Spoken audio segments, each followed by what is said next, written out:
Welcome to the Easy Tech Fix It channel, and it's interesting because the new iPhones that have been announced by Apple have something new, and this is quite interesting. So of course, all smartphones use a glass by Corningware called Gorilla Glass, and over time they've been trying to make this glass as tough as possible.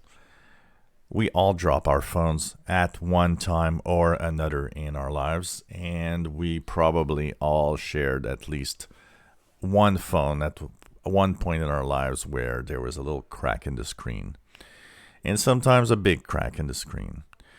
So this is something that is always a problem. And every time you drop your phone, your heart stops and you're sure that you just cracked your screen.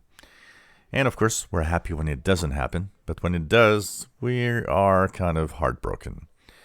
So there's a new ceramic layer added over the Gorilla Glass of iPhones, the newest iPhones. And this is interesting because it is really tough.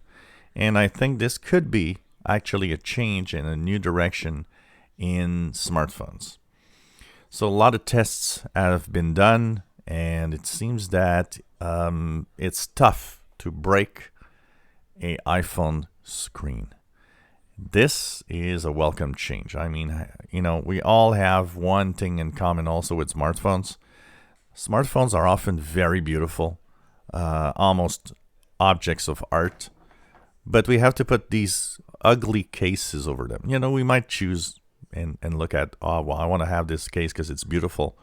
Honestly, if we could, we would not have a case over our phones. So this new ceramic film over Gorilla Glass might actually be the answer. It might finally make unbreakable smart screen phones, and that, I hope, will come to every phone in the near future and help us keep our screens safe from cracking over time. So a lot of tests, a lot of drop tests have been done, and some have been pretty rough, and many agree that it's tough to actually break an iPhone's screen now in the latest iPhone 12. So this is cool, and let's hope that it actually will help the rest of the smartphone market in the near future. If you enjoy our videos, please subscribe, give us a thumbs up. Thank you for watching.